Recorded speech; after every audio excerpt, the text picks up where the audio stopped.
Introducing Bryan Adams Radio on iHeartRadio. Hosted by Bryan Adams himself. Join me for an insider look on a wild ride through 40 years of global rock and roll. Bryan Adams Radio. Now available on the free iHeartRadio app. Or ask your smart speaker to play Bryan Adams Radio on iHeartRadio. Who's ready to rock? Kids wanna rock.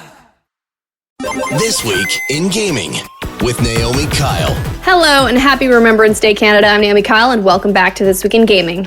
This week we're catching up on Arc Raiders. Square Enix invests in AI and PS Plus Portal gets an update. Oh, and the success of the Switch 2. We've got all this week's gaming news, so let's get started. Gamers everywhere are waiting in anticipation for the release of GTA 6 next year, and it pains me to say we may have to wait even longer. GTA 6 has been pushed back yet again after an announcement made by Take-Two Studios, saying Grand Theft Auto 6 will now release on Thursday, November 19th, 2026. We are sorry for adding additional time to what we realize has been a long wait, but these extra months will allow us to finish the game with the level of polish you have come to expect and deserve. We want to thank you again for your patience and support. While the wait is a little longer, we are incredibly excited for players to experience the sprawling state of Leonida and a return to modern-day Vice City. GTA 6, take all the time you need. What's another few months? Arc Raiders is the latest title making waves across social media and internet forums. Its rise in popularity has spiked interest from gamers, resulting in over 2.5 million copies sold in its first week, 300,000 on Xbox, 400,000 on PlayStation, and 1.7 million copies on PC, amassing more than $141 million Canadian. Arc Raiders is a multiplayer extraction shooter, much like other titles in its genre, Escape from Tarkov and Helldivers 2. Another reason for the game's sudden success can likely be attributed to its affordability at just $58 Canadian. Nice.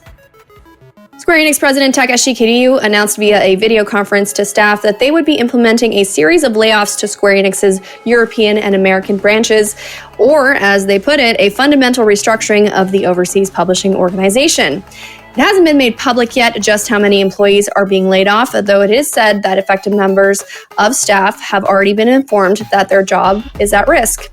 On the same day Square Enix announced the layoffs to staff, Square Enix revealed that they are entering into a partnership with the Matsuo Iwasawa laboratory that is aimed at improving the efficiency of game development processes through AI, where their goal is to automate 70% of quality assurance and debugging tasks in game development by the end of 2027.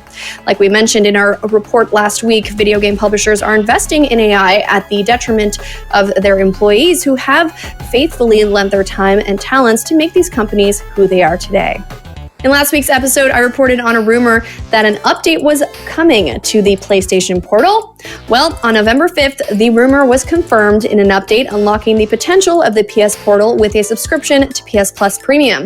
The update allows the Portal to stream eligible games directly to the handheld with need for a PS5 console. In addition, the update adds some quality of life improvements such as a passcode, network status screen, and 3D audio support. Nintendo has reported that the Nintendo Switch 2 has sold over 10 million units after having been on the market for just 6 months. These sales figures come from a financial report made by Nintendo detailing the end of their second fiscal quarter for 2025. Since its launch, the Switch 2 has outpaced all of its competitors, including its parent console, the Nintendo Switch, which only sold half as many units in its first 6 months on the market. Will the Switch 2 carry this momentum through the remainder of its life cycle, or will it end up missing the mark and go the way of the Wii U? We'll have to wait and see. Quest complete. So that's it for the news this week. It's now time to chat with our guest. Maude Garrett joins us to chat about GTA 6, Arc Raiders, and a 6-month update from us on what we think of the Switch 2 and a whole lot more. Select game mode. Multiplayer. Hi, Maude. Welcome back to This Week in Gaming. It's so good to have you back. I feel like it's been forever. Hello, I'm here. We've got faces out. Now people know the face behind the chaos. Ha! Looking fabulous, as always. Morning. Yeah, living the dream. And some interesting, cool stories, like super relevant with a lot of big franchises. But yeah, GTA 6 is the big one, obviously. It got delayed again. Did you see this coming? I did not, actually. I thought for sure they were going to do it. I actually feel like they are getting a reputation for delaying now. Yeah. Like this is a not again Right. kind of statement. And I think that when you start getting a reputation, it's built in two parts. They are very much known for only releasing a perfect game. Yeah.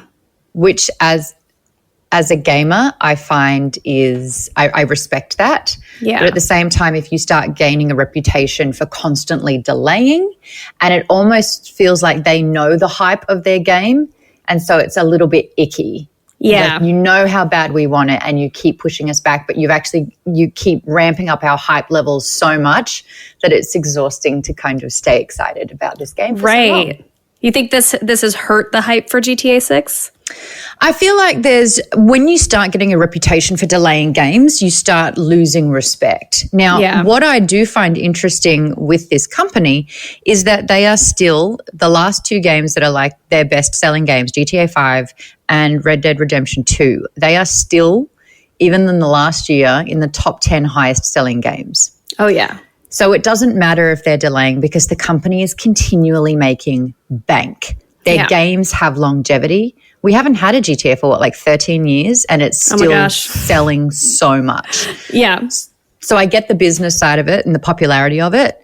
I don't think this is going to hurt them overall. I think that people have been waiting 13 years for a game. They're going to buy it when it comes out. Oh, yeah, for sure. That's a good point. My thing is, if they're going to be announcing a game and if they have a set date, I feel like they were like, maybe they got cold feet a little bit. So they were like, wait, is it as good as it can be? And maybe they're just like, we needed another year or so to polish it up or something. I don't know. I'm hopeful. They've updated the trailers with the new release date of, November 9th? November 9th, yeah. 2026, which is only like a 4-month delay. Right. But I think, wasn't there another, this is the second delay, right? So technically they've added a full year, I think. That's what I read. But the other thing is, too, now it's going to go, is it going to be enough time to be considered for Game of the Year that year? Well, if it gets out in November, I'm saying yes, only because there's another game we're going to talk about that was only released sort of like at the end of October. That's probably going to be Game of the Year. So definitely. Yeah, that's a good point. Yeah. So it still has a shot. Yeah, you're right about that. I will say though, there's headlines that a Polish MP has come forward, in an official press conference talking about the delay of GTA 6, just saying it's an outrage. He was joking, and Polish media is like, what is this guy on about? He's like a 38-year-old MP who's just like, there's another breaking news, another GTA 6 delay, and this is unacceptable. I kind of love that. I love that. The Polish love their video games. I love it. Yeah, they make great games too. So they do. That's a good point. All right, let's cut to Games Out this week. We'll be right back with more gaming news. The biggest songs in the world. You've heard them countless times. Now, learn the details of how they came to be. Join Ruby Carr for Encore, the stories behind the songs you love. New interviews and newly unearthed archive footage make for a fascinating weekly deep dive. Stream Encore, the stories behind the songs you love on iHeartRadio or wherever you get your podcasts. Games Out this week. Starting on November 11th, Bittersweet Birthday makes a wish on PC. All Hands on Deck, Pinky Promises on the PC and Switch. Possessors and Lumines Arise, Groove to the Beat on PS5 and PC. Sacred 2 Remaster gets retro on the PS5, PC, and Xbox Series X and S. Rue Valley repeats on PS5, PC, Switch, and Xbox Series X and S. Goodnight Universe waddles onto the PS5, PC, Xbox Series X and S, and Switch 1 and 2. On November 12th, Million Depth and Tomb Water take aim on PC.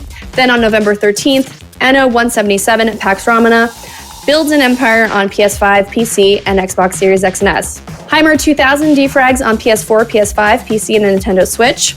On November 14th, Clawpunk scratches on PS5, PC, Switch, and Xbox Series X and S. Where Winds Meet explores on PS5 and PC. Call of Duty Black Ops 7 reloads on PS4, PS5, PC, Xbox One, Xbox Series X and S, and is available day one on Game Pass Ultimate. Then on November 15th, Escape from Tarkov deploys exclusively on PC. On November 17th, Solo Leveling Arise Overdrive unlocks its full potential on PC. The Epic Games Store is offering 3 free games this week. Scourge Bringer, Songs of Silence, and 0 Hour will be available for download from November 13th until the 20th. Quest accepted. So, Arc Raiders is the talk of the town. I have played a little bit. I'm not like super hooked. I'm not playing it immensely, but people are definitely on board with Arc Raiders. It's selling well. What has been your interaction with the game? I think for me, it's just been seeing how the hype is, and I'm also just curious as to why it's so popular, because it's definitely not my type of game.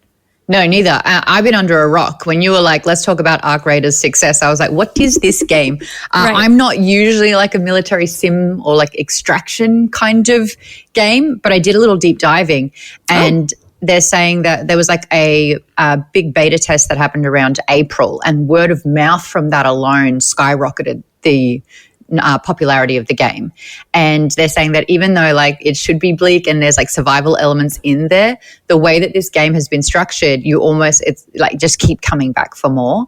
Yeah. And I'm always so impressed when a game can be that immersive that like even when you're not playing, you're thinking about it. Like that's such a good sign of a game. I also saw that there was a skill tree.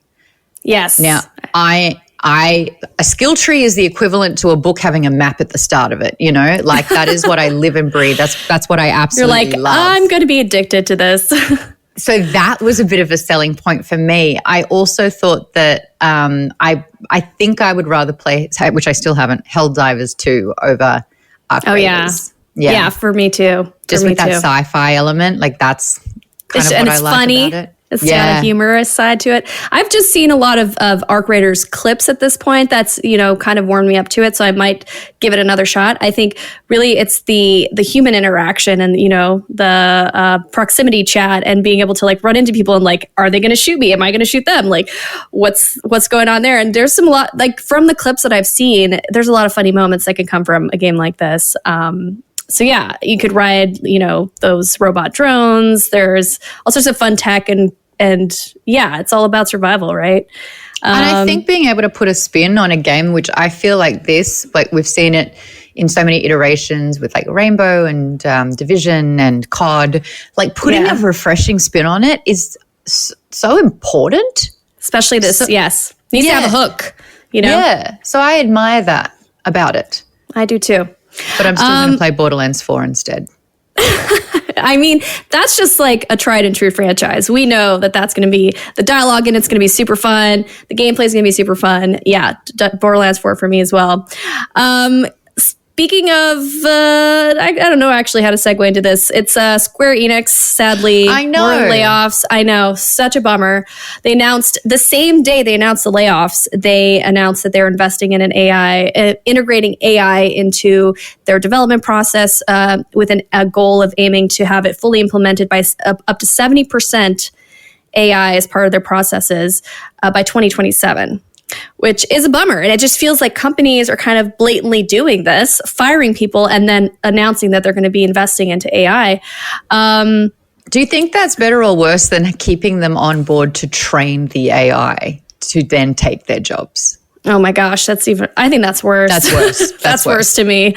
That's worse to me. Yeah. And so I did a little poking around to see what kind of AI that they were using because I'm really interested to know what jobs are safe and what jobs simply are not. And they wanted to use it for like a debugging process. Right. So they are using AI. Which is tough to do as a job, like as a person, going through all the things to fix and hoping and playing a lot of repeat stuff, Yeah, I'm also interested to know, like, what is the technology that they're implementing that allows that to happen? So I guess if you want to work in any sort of debugging, that ain't happening in video games at all anymore. I think for me, AI, there are good ways to use AI and there are bad ways to use AI. And I think announcing layoffs by the way, we're doing a 70% takeover of AI ain't the way to do it. It's bad taste. It's bad taste. And it's rude. It's just, it's rude. And we are on the cusp of sort of like AI being almost a part of every single industry. And it is increasing every single day and layoffs are happening more and more. And gaming's always been hit with layoffs big time. Generative AI is the one where I put my foot down, and that's always, especially because I'm a creator in the creative space.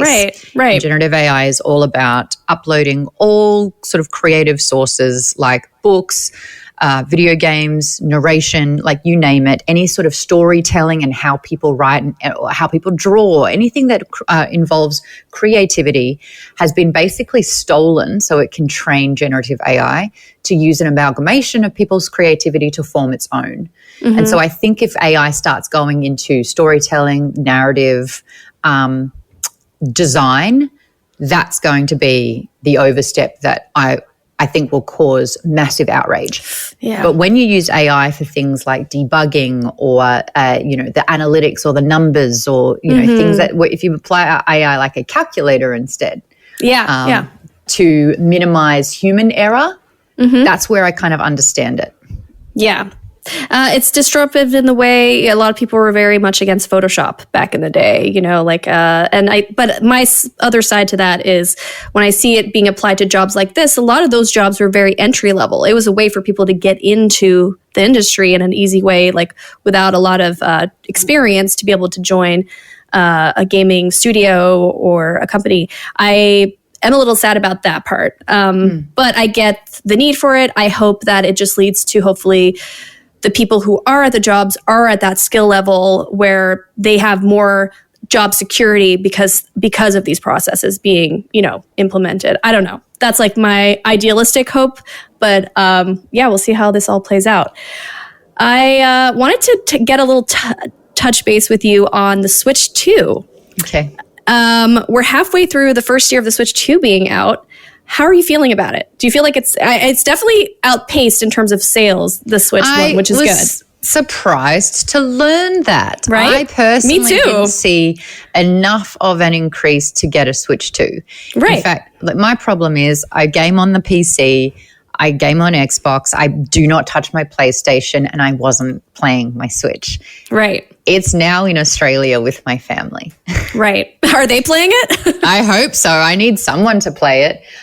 There hasn't been a game that's come out that's exclusive on Switch 2 where I'm like, FOMO, I'm missing out. Right. At the moment, Steam and Xbox Game Pass is where my heart and loyalties lie completely. But that to say, they expect 19 million sales of the Switch 2 within the first year, which I think go Nintendo. I always want to champion Nintendo because they take risks. They are not competing against Xbox and PlayStation. They're in their own lane, and I love that it's working for them. So will I buy the Switch 2? Probs not. I know that there's a new Pokemon, but I've played 18 Pokemon games already, so I don't feel like I'm missing out. Right. So yay, but I'm unaffected. For Nintendo. Yeah. There's the new Nintendo movie that's, I just checked the release date. It's coming out sooner than I think. I think and it's the Zelda movie's shooting. Yep. It's crazy. Yep. They cast way younger than I was prepared for. Definitely was not prepared for that. I agree with that. Yeah, it was kind of wild to hear the news about that. But I'm excited. I feel like they're taking the right approach. They went with a relatively unknown. I liked Super Mario Brothers. I liked it. I know that the voice casting upset some people, but I think he did a great job. There are enough Easter eggs in there for me to be happy. I liked Luigi's sort of side plot in that when they're announcing that they're going to do more Nintendo properties. I'm stoked. I was so hoping they would do have the second one be about Luigi's Mansion, but I guess that'll be maybe later down the road. A little horror. I just couldn't believe that they had the most existential, dark little Mario Galaxy bit. Like the star bits that you had to collect. It was like, you're going to die. And you're like...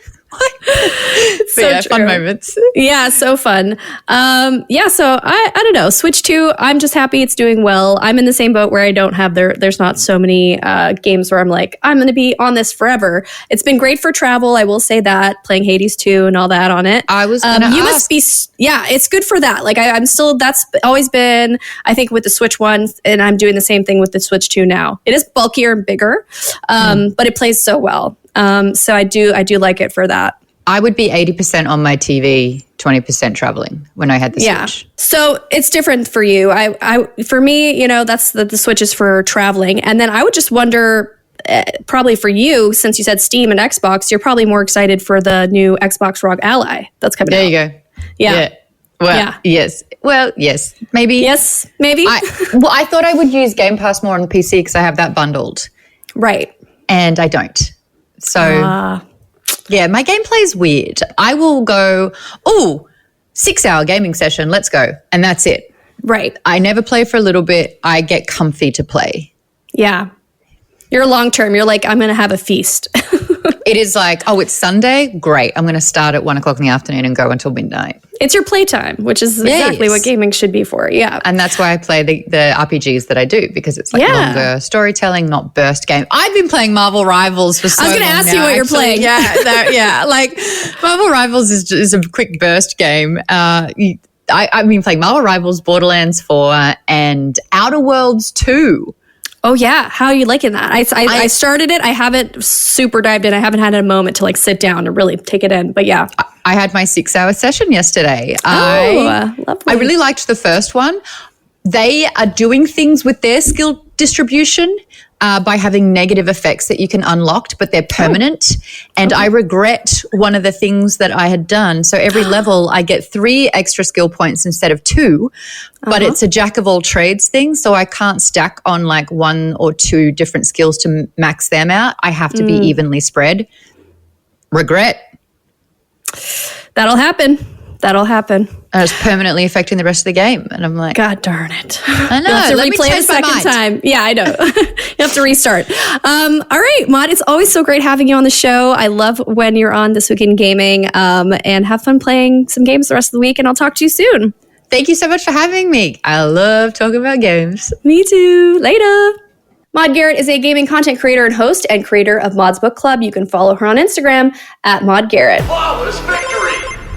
Continue! And that's This Week in Gaming. I'm your host, Naomi Kyle. I had a blast bringing you all the news and games.